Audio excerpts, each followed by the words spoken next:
Gracias por acompañarnos en este que es el último capítulo sobre el Premio Nobel de Física 2024, aquí en el Ciclo Límite. En este capítulo final vamos a hablar más bien sobre reflexiones más allá del contenido del trabajo del premio. Entonces hablaremos un poco sobre cómo es necesario romper las barreras disciplinarias para poder resolver los problemas más complejos en la actualidad. Profesor, pues a mí yo creo que este es un ejemplo más que claro de esa necesidad, ¿no? De conjugar diferentes áreas del conocimiento para poder resolver problemas complejos, ¿no? En este caso, digamos, bueno, lo que quiero yo es aprender o formar un algoritmo que me ayude a, pues, a clasificar, ¿no? A diferenciar cosas, que me ayude a hacer estas operaciones. Entonces lo que hago, bueno, pues me voy a basar en una cosa que yo sé que es buena para identificar patrones, que es el cerebro humano. Entonces, ¿qué voy a? Pues me voy a la biología y veo cómo es qué es lo que ellos saben, los biólogos saben sobre el cerebro, qué es lo que los médicos saben sobre el cerebro, qué se sabe de eso. Y voy a utilizar esa información y voy a usar las matemáticas que conozco, obviamente, pues ahí sí que en todas partes. Y aparte voy a utilizar mi conocimiento de física para formar un modelo y juntar todas estas cosas de manera que me ayuden a resolver mi problema, ¿no? Entonces, a mí me parece este caso muy claro de multidisciplinariedad en la ciencia, ¿no? Y gracias a ello, pues tenemos lo que sabemos ahora, lo que conocemos ahora como la inteligencia artificial, ¿no? ¿Qué tan importante es esto y qué otros ejemplos se le ocurren ahorita de juntar diferentes disciplinas científicas o incluso salirse de las disciplinas científicas en una interdisciplinariedad, es decir, ya más que va más allá que la multidisciplinaridad, ¿no? Multidisciplinaridad sería pues diferentes disciplinas académicas, ¿no? Pues la física, la química, y ya interdisciplinaridad sería irse todavía a agarrar de cosas fuera de la academia, ¿no? El conocimiento popular, digamos, ¿no? Otras cosas, ¿no? Otras dialécticas, ¿no? Otro tipo de conocimientos más allá del científico. ¿Qué otros ejemplos se le ocurren de la necesidad de agarrar de diferentes partes para resolver problemas complejos? Mira, acá en México se ha empezado a vivir una serie de situaciones en las que se empieza a reconocer el conocimiento popular, Ujú. en el sentido de que hay cosas que la gente aprende, la gente sabe, no las estudió en un libro, no fue a la escuela, a la preparatoria, a una universidad ni a un posgrado Sí. para saber hacer determinadas cosas de allí del lugar en donde vive, ¿no? En las formas de producción, por ejemplo, que se han instrumentado en Japón, también en China, donde en el pasado había pendientes por las que corría el agua generando destrozos. Empezaron a hacer pequeñas pequeñas llanuras, a nivel de estratos, eso sí, llanos, de modo que el agua va bajando de un nivel a otro nivel, pero son como pequeñas plataformas escalonadas, y todas se van humedeciendo con el agua y todas producen. Eso que ahora se puede calcular y todo lo que tú quieras es algo son conocimientos ancestrales. También hay conocimiento en Japón y en China de que para poder tener un crecimiento saludable de las plantas de arroz, hay que tener cuando menos un pato nadando allí. Entonces, alguien dirá: "Pues, ¿y eso qué tiene que ver?". No, pues sí tiene que ver, ellos lo sabían, ¿sí me explico? Sí, sí, sí. Para empezar, el pato anda comiendo insectos, ¿no? Ah, ujú. Para seguir, anda removiendo el agua, y al andar chapoteando en el agua, hace que el agua se mezcle con el oxígeno del aire. Y eso tiene una serie de efectos muy significativos en las bacterias benéficas que necesita el arroz para desarrollarse. Es un ejemplo. Ujú, Acá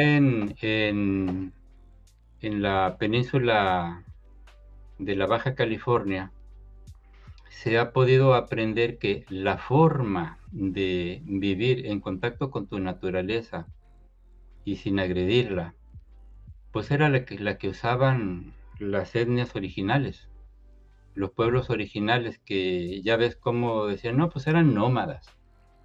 No eran nómadas nomás porque quisieran, eran nómadas porque era necesario. ujú, Entonces ellos subían a la montaña, aunque no son muy altas las montañas allí, bajaban al mar y se movían en función de dónde estaban las necesidades. Ellos los andaban buscando, ¿no? ujú. Y por supuesto que se asentaban por un tiempo en un lugar, pero no demasiado. Sí. ¿Por qué? Porque se acababan los insumos para ellos. Sería como decir, pues estábamos usando leña y aquí ya se acabó la leña, vámonos para otra parte, ¿no? También ocurre en la forma de trabajar la tierra, ¿verdad? Hay cosas que no son buenas, pero hay cosas que sí son buenas en los procedimientos antiguos, ¿no? Entonces, hay conocimiento que viene de la población, que no es conocimiento científico porque no sigue los procedimientos que nosotros Ujú. utilizamos en No la sigue el ciencia. método. Ujú, Sí, sí, pero, pero descubren cosas que ellos saben que son ciertas y que a veces tú nomás las escuchas y no te las explicas hasta que estudias física y te das cuenta de que efectivamente por una razón de la física, bajo ciertas condiciones, ocurre lo que aquella persona mayor te estaba diciendo. ujú, ujú. Entonces esa es una variante que se tiene que incorporar. Pero por otro lado también es claro, para muchos sigue no siendo claro, que ese proceso de sistematización y separación de las ciencias que se vivió en el siglo XIX, ya en el siglo XX, cuando empezaron a abordar los problemas más complejos, se Ujú, empezaron a dar cuenta que tenían que unirse de nuevo, ¿no? De modo que, especialmente en la segunda mitad del siglo XX, tenemos una convergencia de las ciencias. Y en el siglo XXI indudablemente va a ser así. Y un ejemplo lo tenemos en este tema de las redes neuronales, eso que le llaman machine learning ahora, ¿no? sí. Porque ¿cómo fue que las pudimos echar a andar? Pues con una convergencia de muchas gentes, en este caso hemos estado hablando de la física, pero fue indispensable el cómputo de muy alto nivel, la invención del Internet, Ujú. Los luego, transistores. sí, sí, efectivamente. Bueno, ahorita ya vamos tan lejos que ya son unos cuantos miles de átomos que pueden funcionar como una compuerta lógica, ¿verdad? Sí, sí. Hay chips del tamaño de 5, 7, 9 nanómetros. ¿Cómo ha sido posible eso? Pues ha sido posible por el... alguien dirá, pues es la física del estado sólido. Otra persona dirá, es la nanotecnología. Es todo en realidad, ¿verdad? Ujú, Porque si no tuviéramos los instrumentos para ver todo eso, no lo ves directamente, lo ves a través de microscopios electrónicos, pero ¿cómo fueron diseñados? Pues fueron diseñados con química, con física, ¿verdad? ujú. Afinados con cómputo. Ahora es muy, muy rápido para los especialistas decir, mira, aquí hay mercurio, esto está contaminado de mercurio. ¿Cómo sabes? Bueno, pues es que le metimos rayos X y en los rayos X encontramos que hay estas señales que son específicas del mercurio. Ujú. ¿Cómo fue posible eso? Pues también estuvieron allí una cantidad de La- científicos de todo tipo, ¿verdad? Sí. Ujú. Especialistas en electrónica, especialistas en cómputo, físicos, trabajando por un problema, ¿no? Que Así, por cierto, primer premio Nobel fue los rayos X, ¿no? Röntgen. sí, sí, sí.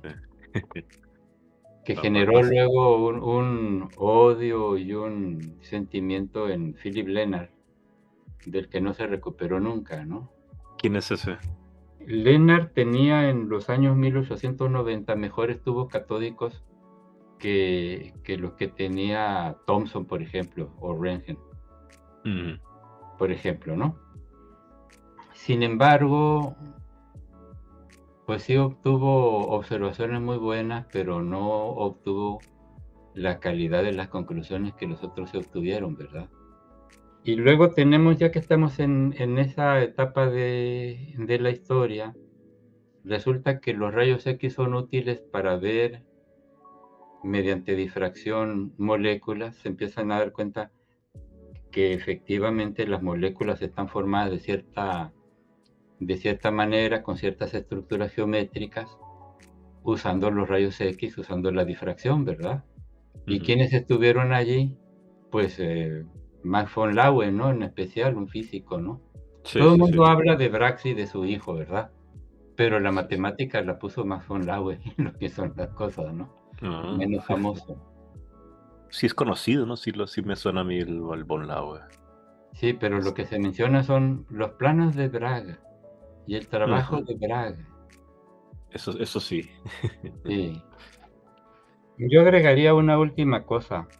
Hemos hablado de la frase reconocimiento de patrones, Ujú, pero hay que enriquecer un poquito más esto para que las personas que nos escuchan vean qué impacto puede tener, ¿verdad? ujú. Uno puede decir reconocimiento de patrones. ¿Patrones de qué? De lo que sea, ¿no? Todo lo que sea codificable. Por ejemplo, patrones de consumo. Tú mencionabas que si le vas dando a Netflix me gusta, pues entonces te va a buscar cosas parecidas a esa. Pero no solo eso, ¿verdad? En la criminología están utilizando patrones de conducta de asaltantes, de criminales de diverso tipo, ¿verdad?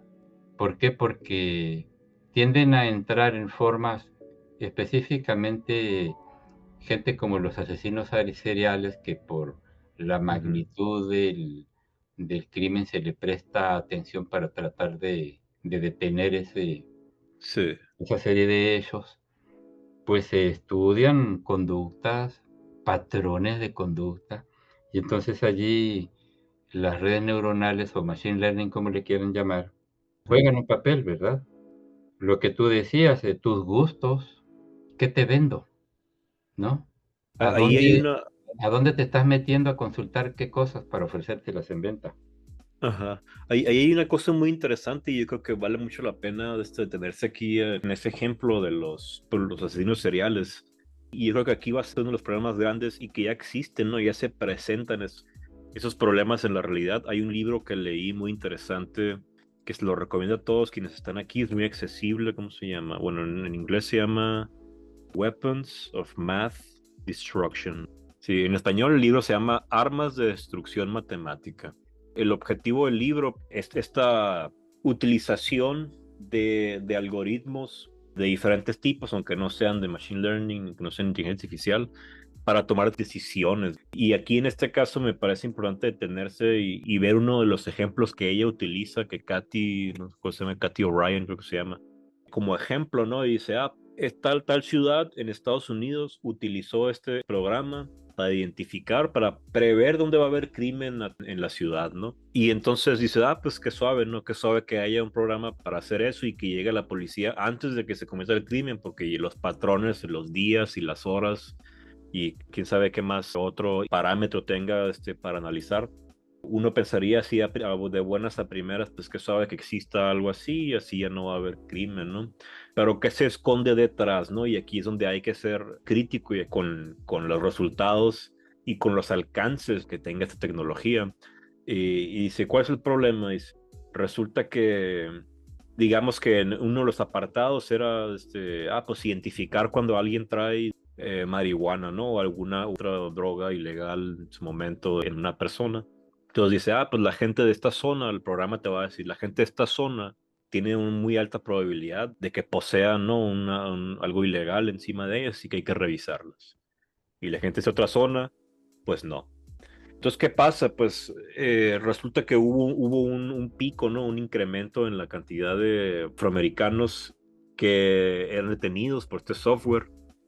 Entonces decía, bueno, pues si hay estudios que muestran que la posesión de drogas entre hombres, bueno, entre personas, entre blancos y afroamericanos, es la misma, ¿no? Es casi la misma. Entonces, ¿por qué están parando más a este otro grupo? Y resulta que la información policíaca que se utilizó para entrenar a ese programa era sobre todo el histórico de detenciones de ese tipo, y la mayoría era por razón del racismo de los agentes que generaron esa información, pues su racismo, ¿no? Ah, pues como eres tú negro, pues tú debes tener más probabilidades de ser un criminal, ¿no? O sea, ese es el pensamiento.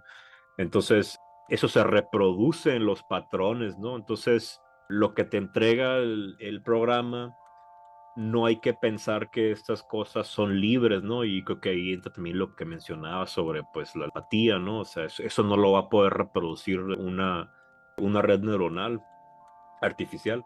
Y este ejemplo lo que muestra es que, pues, el programa funciona muy bien, el programa funciona perfectamente. Lo que pasa es que la información que le estamos dando al programa, pues lleva consigo una carga, ¿no? Lleva consigo un racismo, lleva consigo una clase de tal tipo. Entonces ahí hay que ser cuidadoso, y lo que menciona de los asesinos seriales, pues puede que también reproduzca alguna especie de Como eh, sesgos. un sesgo, ¿no? Entonces ahí creo que me quería detener nada más para mencionar ese libro, que es muy interesante, lo recomiendo mucho, y que habla, ¿no?, sobre eso, cuando esta clase de cosas empieza a tomar decisiones por las personas, es cuando hay que poner más atención. Sí, porque son proyecciones, ¿verdad? Sí, sí, sí. Ujú. Al fin de cuentas son proyecciones. Pues sí, sí está Claro, sí. interesante. Hay varios, ¿no? Incluso hay unos en las finanzas que dices, ah, pues ahora las compañías de seguros utilizan esos software para ver si tal persona vale la pena asegurarla y con qué cantidad. Y pues obviamente que la gente que haya tenido históricamente, ¿no?, grupos, va a tener más probabilidad de que no les den seguros, porque pues históricamente la gente de esa colonia pues resulta que son muy pobres y por lo tanto tienen problemas. Entonces perpetúan, ¿no?, un statu quo al realizar esas cosas. Y lo peor del caso pues es que la gente piensa, el público y quienes utilizan eso, aunque no sean ellos los racistas, aunque no sean ellos los que son esa clase de personas, pues consideran por desconocimiento que las máquinas, que los algoritmos les dan a dar respuestas que están libres de ese racismo y de esos sesgos, pero pues no, porque son entrenadas con base en esos sesgos, ¿no? Entonces ese es el punto principal de cada libro, y está muy suave, la verdad que Sí, está interesante, efectivamente. muy suave. Pues era de esperarse que eso ocurriera, ¿verdad? Sí, sí, sí. Ajá. Y este libro ni es tan viejo, es de que el 2000, no sé, 12 por ahí, ¿no? Y ya es más avanzado, pues todavía, ¿no? Ya hay más ejemplos de esto, seguramente.